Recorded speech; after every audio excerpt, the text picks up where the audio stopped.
As the sun dipped below the rolling hills of eastern Tennessee, Tom Greystone pulled his rusted Chevy pickup into a gas station along Highway 70, the horizon painted in shades of peach and lavender over the Cumberland Plateau. The station's lone pump creaked, its faint hum swallowed by the evening breeze rustling through pine thickets. At 76, Tom carried himself with a deliberate calm, his wiry frame tempered by the weight of war and the slow grind of years, a man whose strength lay in his stillness. His faded army jacket, a Vietnam keepsake, clung to his shoulders, its special forces patch worn but proud, each thread a marker of missions run, lives saved, and friends buried. A threadbare flannel shirt and patched khakis dressed a man who lived simply but held deep loyalties, his boots scuffed with the red dirt of the volunteer state. He stepped from the truck, parking beside a sagging oak, the air heavy with the scent of gasoline and honeysuckle. For 15 years, Tom had driven from his small farm in Knoxville to a veterans memorial in North Carolina, a journey to honor 6 comrades from his Special Forces team, Echo Squad, 6 graves, 6 promises, 6 names etched in his heart. In his pocket, a tin box held his treasures, a dog tag, a woven bracelet, and a faded photo of his team, more precious than any medal. Inside the gas station's small shop, Tom took a seat at a wobbly table, his rough hands wiping dust from a scratched glass of sweet tea, a Tennessee staple. The shop buzzed with late travelers, a trucker nursing a soda, a couple with a sleepy toddler, and a clerk with tired eyes named Sarah. Tom pulled out his notebook, its leather cover softened by time, and jotted in careful print, Crossville, Tennessee. Sunset over the plateau. Gave a kid $1 for the gumball machine. He'd filled 20 notebooks with such entries, small echoes of a life lived quietly. The shop's door swung open with a jangle, breaking the stillness. 3 young drifters strode in, their denim jackets patched with skull insignias, their boots scuffing the linoleum floor. Their eyes were hard, their postures coiled with menace. "Got any smokes in this dump?" the leader, a wiry man named Derek with a scar across his jaw, demanded. Sarah hesitated. "Just what's on the shelf, sir.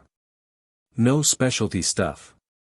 "Pathetic," Derek scoffed, knocking over a display of candy bars. His companions, Mitch and Kyle, smirked, pacing the shop.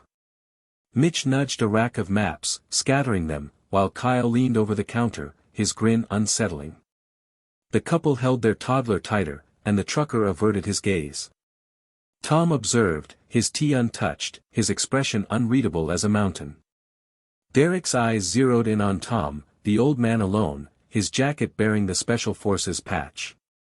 "Look at this relic," he sneered, stepping closer. "What's a fossil like you doing out here?"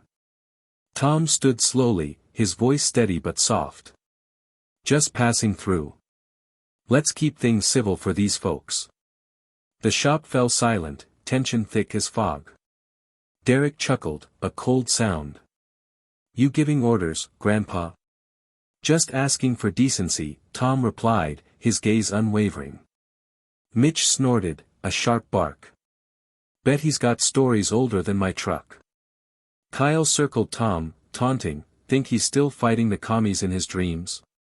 Tom kept his hands loose, but his words carried weight.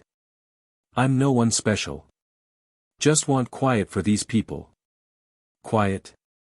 Derek growled, shoving Tom hard, sending him stumbling into a shelf, canned goods clattering to the floor. The tin box slipped from Tom's pocket, spilling its contents, the dog tag, the bracelet, the photo of Echo Squad. Derek stomped on the photo, grinding it into the linoleum. "There's your quiet, soldier boy." Sarah flinched, her hand hovering near the register's panic button. The trucker looked down, and the couple froze. Tom crouched, gathering his keepsakes with steady hands, a small cut on his cheek from the fall, his eyes tired but resolute. "I don't look for fights," he said quietly. "But I've walked through worse than you and kept walking." Derek spat on the floor. "Let's roll. This place reeks of the past." The drifters left, their laughter fading as they sped off in a beat-up van. Tom wiped his cheek with a handkerchief, tucking the box back into his pocket. Sarah approached, offering a damp rag. "Sir, I can call the sheriff." Tom shook his head. "No need, ma'am. Some things sort themselves out." He opened his notebook, writing, "Crossville gas stop. Skull drifters. 3 men reminded me of Daniels today." The Tennessee night stretched wide as Tom drove toward North Carolina, his cheeks stinging, but pain was a familiar companion, logged alongside jungle fevers and old shrapnel scars. His mind wandered to a mission in 1969, where Echo Squad was sent to secure a downed pilot in enemy territory, intel flawed, the jungle alive with gunfire. Private Daniels took a bullet to the shoulder, Sergeant Carter lost his leg to a mine, and Lieutenant Hayes caught shrapnel in his arm. Tom, a staff sergeant, made the call, "We go in, we get them out." He'd led the charge, dragging Daniels to safety, then doubling back for Carter and Hayes under a hail of bullets. When the chopper finally lifted off, Tom was the last aboard, his uniform soaked in their blood, not his. The silver star they gave him felt heavy, a reminder of those he couldn't save, kept in a tin box with Daniel's dog tag and a bracelet Hayes had woven. Echo Squad lost 6 men over the years, some to combat, others to the quiet battles that followed. Tom attended every memorial, standing apart, leaving before the hugs. His promises were simple: honor their names, visit their graves, live a life worthy of their loss. After retiring, he ran a small woodcarving shop in Knoxville, crafting cedar boxes and figurines, charging locals modestly and veterans nothing. His shop became a sanctuary for service members, a place for shared silences over sweet tea, a photo of Echo Squad hanging above the counter, labeled, "Family, 1969. Tom lived frugally, his cabin tidy but bare, his shop lined with well-worn tools. Each year, he closed for a month to make his pilgrimage, driving to North Carolina to kneel by each grave, lighting cedar incense, leaving river stones, and whispering old Appalachian hymns, Carter's favorite. He'd once told a struggling vet, "Guilt's a heavy load. Honor is carrying it without breaking." Tom had no internet, just a flip phone with 7 numbers, his shop, his VA doctor, and 5 surviving Echo Squad members. They rarely called, but a ring meant one thing: be there, no questions. As his truck crossed the Smoky Mountains, the memorial's white markers gleamed under moonlight. Tom parked, touched the cut on his cheek, and murmured, "You boys always keep my promises sharp." He pulled on his cap and stepped into the cool night, ready to pay his respects. Sarah Green scrubbed the counter, her hands shaky from the drifter's aggression. Her uncle, a Gulf War vet, had taught her to recognize men like Tom, warriors whose stillness masked resilience. After her shift, she mentioned the incident on a local veterans podcast her uncle hosted, describing the drifter's attack, Tom's fall, and his unyielding dignity. "Anyone know this man or these drifters near Knoxville?" she asked on air. By morning, the podcast episode had spread through veteran circles, reaching the 5 surviving Echo Squad members. Edward "Ed" Flint, a 72-year-old former medic in Nashville, paused mid-surgery when his phone buzzed. He recognized Tom's Special Forces patch instantly, memories of Carter's funeral flooding back. Echo Squad was family. "That's our sergeant," said Maria Swiftwind, a retired sniper in Georgia, joining a group call. "They hit him on his run." "Skull drifters," added James Ironwood, a private investigator in Kentucky. "Petty troublemakers, Tennessee to Virginia. I can track them." "Anyone reach Tom?" asked Laura Creekstone, a former comms officer turned librarian in Alabama. "He won't pick up," Swiftwind replied. They knew Tom, reserved, private, hating attention. But Echo Squad had a rule: hurt one, face all. "I'm driving to Chattanooga," Ed said. "I've got leads," Ironwood added. "I'm in," said Swiftwind. "Same," Creekstone confirmed. "Tom'll hate this," Ironwood warned. "He doesn't get a choice," Ed said. One last mission. 3 days later, 5 aging veterans met at a diner outside Knoxville. Ironwood shared intel: they're at a dive in Morristown, the Rusty Spur low security, back door. Creekstone nodded. I can distract the bartender for 10 minutes. Rules? Swiftwind asked. No violence, Ed said. We deliver a message, not a fight. For Tom, the plan was seamless. 5 old pickups parked around the Rusty Spur. 5 seniors in faded jackets slipped in, blending with the crowd. Derek, Mitch, and Kyle lounged at a table, whiskey in hand. Ed placed a podcast transcript in front of Derek. You picked the wrong man, he said, voice like gravel. Derek laughed. What, the retirement brigade? Ironwood showed a map of the drifters' haunts. We tracked you in 48 hours. That's us being gentle. Creekstone held Mitch's gaze, her calm's precision now in her stare. Thomas Greystone, the man you pushed. Our sergeant saved us in Vietnam. Swiftwind dropped a flyer from a veterans union. Every chapter from here to Georgia knows your names. Kyle reached for a bottle, but Maria's sniper reflexes pinned his hand. Don't, she said. Derek paled. What do you want? Nothing, Ed said. Tom could have stopped you. He didn't. That's the man you shamed.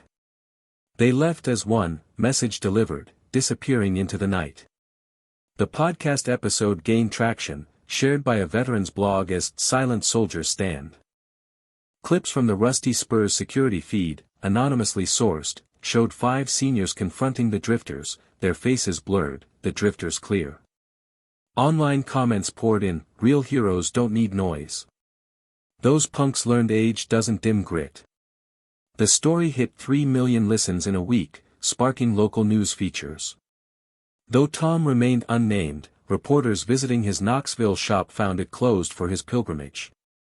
Online, #SilentDuty trended, with tales of unsung heroes, uncles who'd led charges, mothers who'd served as medics.